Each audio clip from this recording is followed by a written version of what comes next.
Hello guys, Geetha ഗോവിന്ദത്തിൻ്റെ പുതിയ episode റിവ്യൂയിലേക്ക് സ്വാഗതം. അങ്ങനെ നമ്മുടെ രാധിക അമ്മയോട് നമ്മുടെ പ്രിയ പറയുകയാണ്, ആരൊക്കെ എന്തൊക്കെ പറഞ്ഞാലും ഞാൻ ഗോവിന്ദേട്ടനെയും ഗീതു ചേച്ചിനെ ഒന്നിപ്പിക്കും എന്നൊക്കെ പറയുമ്പോൾ രാധിക അമ്മ ഇത് കേട്ടാകെ ഞെട്ടുവാണ് കേട്ടോ.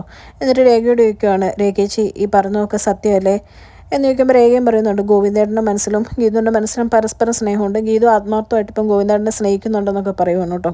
ആ സമയത്ത് രഞ്ജുവിന് വിജയലക്ഷ്മിയുടെ കോള് വരുവാണ്. കോള് വരുമ്പോൾ രഞ്ജു പറയുകയാണ്, അമ്മയോട് വന്ന് ആകെ പ്രശ്നമായി, രാധികാമ്മ അത് ശരിക്കും മുതലെടുത്തു, ഗീതു പറഞ്ഞിട്ട് ആരതി ഒഴിച്ച് അമ്മേനെ അകത്ത് കയറ്റിയെന്നൊക്കെ പറഞ്ഞു. വരുൺ ആ വീഡിയോ ഒക്കെ കാണിച്ചു എല്ലാം. എന്നിട്ട് ഗീതുവിൻ്റെ തലയിലോട്ട് രാധികാമ്മ ഇട്ടു എന്ന് പറയുകയാണ് കേട്ടോ.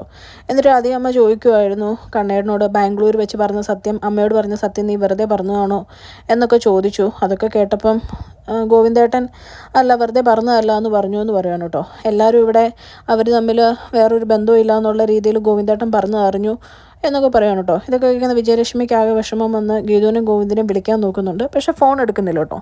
ആ സമയത്ത് നമ്മുടെ ഗോവിന്ദ് വാഷ്റൂമിൽ കയറാൻ നേരത്ത് ഗീതു എഴുതി വെച്ചേക്കുന്ന ഇത് കാണുവാണ് കേട്ടോ. ടേബിളിൽ ചെന്ന് നോക്കാൻ പറഞ്ഞ്. അപ്പോൾ ടേബിളിൽ ചെന്ന് നോക്കുമ്പോൾ അവിടെ ലെറ്ററുണ്ട്. ആ ലെറ്റർ എടുത്ത് വായിക്കുമ്പോൾ അതിൻ്റെ അകത്ത് എഴുതിയേക്കുവാണ് നമ്മുടെ ബെഡിൻ്റെ അടിയിൽ നോക്കുന്നത്. അങ്ങനെ ബെഡിൻ്റെ അടിയിൽ ചെന്ന് നോക്കുമ്പോഴത്തേക്കും ബെഡിൻ്റെ അടിയിൽ നിന്ന് ഒരു ലെറ്ററും ഒരു കീയും കിട്ടുവാണ്. എന്നിട്ട് പറയുകയാണ് അലമാര ഓപ്പൺ ചെയ്ത് നോക്കാമെന്ന്. അങ്ങനെ ഗോവിന്ദ് ഇങ്ങനെ ചിന്തിക്കും, ഇവർക്ക് എന്താ തലയ്ക്ക് വല്ല വട്ടായോ എന്നിങ്ങനെ ചിന്തിച്ചുകൊണ്ട് നിൽക്കുവാണ് കേട്ടോ. ആ സമയത്ത് ഗീതു ഇങ്ങനെ ഹോസ്പിറ്റലിലോട്ട് പോകാൻ വേണ്ടി പെൻഡ്രൈവിൽ പാട്ട് കേട്ടുകൊണ്ടിരിക്കുന്ന സമയത്താണ് കേട്ടോ പെട്ടെന്ന് ഗോവിന്ദിൻ്റെ സൗണ്ട് കേൾക്കുന്നത്. അപ്പോഴത്തേക്കും ഗീതു ഇങ്ങനെ പെട്ടെന്ന് വണ്ടി ഒരു സൈഡിൽ സ്റ്റോപ്പ് ചെയ്ത് ഗോവിന്ദ റെക്കോർഡ് ചെയ്ത് വെച്ചേക്കുന്ന ഓഡിയോ കേട്ട് തുടങ്ങുവാണ്. ആ സമയത്ത് ഗോവിന്ദ് തുറന്ന് നോക്കുമ്പോഴേക്കും ഒരു ടെഡി ബിയറും കുറേ ഫ്ലവേഴ്സും അതിനിടയ്ക്ക് ഒരു കാർഡ്. ആ കാർഡിൻ്റെ അകത്ത് എഴുതിയിട്ടുണ്ട് നടുക്കിരിക്കുന്ന ലെറ്റർ എടുത്ത് വായിക്കാമെന്ന്. അപ്പം ഗോവിന്ദ് ആ ലെറ്റർ എടുക്കുവാണ് കേട്ടോ നടക്കുന്ന കാർഡിൻ്റെ അകത്തുനിന്ന്. എന്നിട്ട് ആ കാർഡ് അവിടെ തിരിച്ചു വെക്കുന്നുണ്ട്. ആ സമയത്ത് ഗീതുവിനോട് ഗോവിന്ദ് ആ റെക്കോർഡ് ചെയ്ത ഓഡിയോയ്ക്കകത്ത് പറയുന്നുണ്ട് കേട്ടോ, പെണ്ണെ നിന്നെ എന്താ വിളിക്കേണ്ടതെന്ന് അറിയത്തില്ല, എന്താ വിളിക്കേണ്ടതെന്ന് അറിയണമെങ്കിൽ നീ എൻ്റെ ആരാന്ന് ആദ്യം എനിക്ക് അറിയണം, ആരായിട്ടാണ് ഞാൻ നിന്നെ കണക്കാക്കണ്ടേ എന്നൊക്കെ പറഞ്ഞിങ്ങനെ ഓരോ കാര്യങ്ങളും പറയുവാണ് കേട്ടോ. ഇഷ്ടം പറഞ്ഞു തുടങ്ങുന്നത്. ഇതൊക്കെ കേൾക്കുമ്പോൾ ഗീതുവിന് ഒരുപാട് സന്തോഷമാവുന്നുണ്ട്. ആ സമയത്ത് ഗോവിന്ദിൻ്റെ കയ്യിലെ ലെറ്ററിൽ ഗോവിന്ദിന് ഗീതു എഴുതിയേക്കുവാണ് ലൈഫിൽ ഇതുവരെ നടന്നേക്കുന്ന ഓരോ കാര്യങ്ങളും.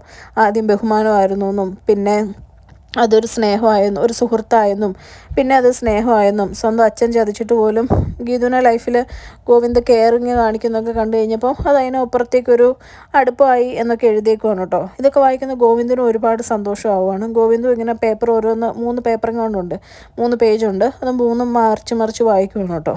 അത് കഴിഞ്ഞ് ഗീതുവിന് അതിൻ്റെ അകത്ത് ഗോവിന്ദ് എഴുതിയിട്ടുണ്ട്, ഇനി ഗോവിന്ദ് പറയുന്നുണ്ട് കേട്ടോ, നിന്നോട് ഉള്ള സ്നേഹം എങ്ങനെ പറയണ്ടേ, അതിനെ പ്രണയം എന്ന് വിളിച്ചാൽ പോരാ, എന്താ വിളിക്കേണ്ടതെന്ന് എനിക്ക് അറിയില്ല എന്നൊക്കെ ഇങ്ങനെ പറയുവാണ് കേട്ടോ. ആ സമയത്ത് ഗോവിന്ദ് ഗീതുവിൻ്റെ ലെറ്റർ വായിക്കുന്നുണ്ട്. അതിൻ്റെ അകത്ത് ഗീതു പറയുന്നുണ്ട്, എല്ലാം നഷ്ടപ്പെട്ട് ഞാൻ തനിച്ചായ സമയത്ത് അവിടെ നിന്ന് എന്നെ പിടിച്ച് കയറ്റിക്കൊണ്ട് വന്നതാണ് കണ്ണേട്ടൻ, എനിക്കത് എങ്ങനെ പറയണം നന്ദി എന്നൊന്നും അറിയില്ല. അത് കഴിഞ്ഞ് ഗീതുവിൻ്റെ ഓഡിയോയ്ക്കകത്ത് നമ്മുടെ ഗോവിന്ദ് പറയുന്നുണ്ട്, നിനക്ക് സമ്മതമാണെങ്കിൽ എനിക്ക് നിന്നെ ജീവിതത്തിലോട്ട് കൂട്ടണം എന്നുണ്ട്, പക്ഷേ നിനക്ക് ഒരുപാട് സ്വപ്നങ്ങളൊക്കെ ഉള്ള ആളാണ് ഞാൻ, കാരണം നിൻ്റെ സ്വപ്നമൊന്നും തകരരുത് പിന്നെ എന്നിങ്ങനെ പറയുമ്പോഴത്തേക്കും നമ്മുടെ ഗീതു പെട്ടെന്ന് ചിന്തിക്കുകയാണ്, ഒരുപാട് ആശകൾ തന്ന് മോഹിപ്പിച്ച് അവസാനം ലാസ്റ്റ് തേക്കുന്ന സ്വഭാവമാണല്ലോ, അത് പറയാനായിരിക്കും ഇനി അടുത്ത ഡയലോഗ് എന്ന് പറയുമ്പോഴത്തേക്കും പെട്ടെന്ന് നമ്മുടെ USB ഡിസ്കണക്റ്റ് ആവുകയാണ് കേട്ടോ. ആ സമയത്ത് നമ്മുടെ ഗീതുവിനാകെ ടെൻഷനായിട്ട് ഇതെന്നെ ഡിസ്കണക്റ്റ് ആയോ എന്നും പറഞ്ഞ് വീണ്ടും ആ പെൻഡ്രൈവ് കുത്തുവാണ് കേട്ടോ. ആ സമയത്ത് ഗോവിന്ദ് ലെറ്റർ ഫുള്ള് വായിക്കുവാണ്. അപ്പം ഗീതു അതിൻ്റെ അത് പറയുന്നുണ്ട്, ഗോവിന്ദേട്ടൻ്റെ ജീവിതത്തിലേക്ക് ഞാൻ ആരായിട്ടാണ് വരണ്ടേന്ന് എനിക്കറിയില്ല, കാരണം അന്ന് ബാംഗ്ലൂർ വെച്ച് രാധികാമ്മയ്ക്ക് കൊടുത്ത വാക്ക് എന്ന് പറയുമ്പോൾ ഗോവിന്ദ് മനസ്സിൽ പറയുന്നുണ്ട്, ഞാനന്നൊരു പാഴ്വാക്ക് പറഞ്ഞെന്നും പറഞ്ഞ് ഏതോ സമയത്ത് ഗുളികം കയറിയപ്പം ഇവളതും നോക്കിയിരിക്കുവാണോ എന്നിട്ട് ഗീതു ലാസ്റ്റ് എഴുതിയിട്ടുണ്ട്, ആ ലെറ്ററിൻ്റെ വെച്ച കാർഡിൻ്റെ റൈറ്റ് സൈഡിൽ എനിക്ക് പറയാനുള്ളത് ഞാൻ എഴുതിയിട്ടുണ്ട് എന്ന് എഴുതിക്കണം കേട്ടോ. അത് വായിക്കാൻ വേണ്ടി ഗോവിന്ദ് ഓടി ആ കാർഡ് വെച്ചേക്കുന്നിടത്തോട്ട് പോവാണ്. ആ സമയത്ത് പെൻഡ്രൈവ് വീണ്ടും കണക്ട് ചെയ്യുമ്പോഴത്തേക്കും ഗോവിന്ദിൻ്റെ ഓഡിയോ കേൾക്കുവാണ് കേട്ടോ ഗീതു. അതിൻ്റെ അകത്ത് ചോദിക്കുന്നുണ്ട്, പെണ്ണെ എൻ്റെ ഭാര്യയായിട്ട് ജീവിക്കാൻ നിനക്ക് സമ്മതമാണോ എന്ന് ചോദിക്കുന്നുണ്ട് കേട്ടോ. ഇത് കേൾക്കുന്ന ഗീതുവിന് ഭയങ്കര സന്തോഷവും സങ്കടവുമായിട്ട് ഗീതു അവിടെ ഇരുന്ന് വണ്ടിയിലിരുന്ന് കരയുവാണ്. ആ സമയത്ത് നമ്മുടെ ഗോവിന്ദ് ആ കാർഡ് എടുത്ത് എന്താ ഗീതുവിന് പറയാനുള്ളതെന്ന് തുറന്നു നോക്കുമ്പോൾ അതിൻ്റെ അകത്ത് ഗീതു എഴുതിയിട്ടുണ്ട്, ഐ ലവ് യു കണ്ണേട്ടാന്ന് കേട്ടോ. ഇത് വായിക്കുന്ന ഗോവിന്ദിനും ഒരുപാട് സന്തോഷമാവുകയാണ്. എന്നിട്ട് ആ ലെറ്ററിൻ്റെ അകത്ത് എഴുതിയിട്ടുണ്ട്, ഗോവിന്ദേട്ടൻ ഒരു ആകാശത്തെ ഒരു നക്ഷത്രവും ഞാനൊരു പുൽത്തരുമ്പുമാണെന്ന് എനിക്കറിയാം, പക്ഷേ എനിക്ക് മനസ്സിലുള്ളത് ഞാൻ പറഞ്ഞു, ഗോവിന്ദേട്ടൻ്റെ തീരുമാനം എന്താണെന്ന് നോക്കിയിട്ട് പറഞ്ഞാൽ മതി എന്ന് എഴുതിയിട്ടുണ്ട് കേട്ടോ. ഇത് വായിച്ച രണ്ടുപേരും ഇത് വായിച്ച് ഗോവിന്ദ് ഭയങ്കര സന്തോഷത്തോടെ നിൽക്കുവാണ്.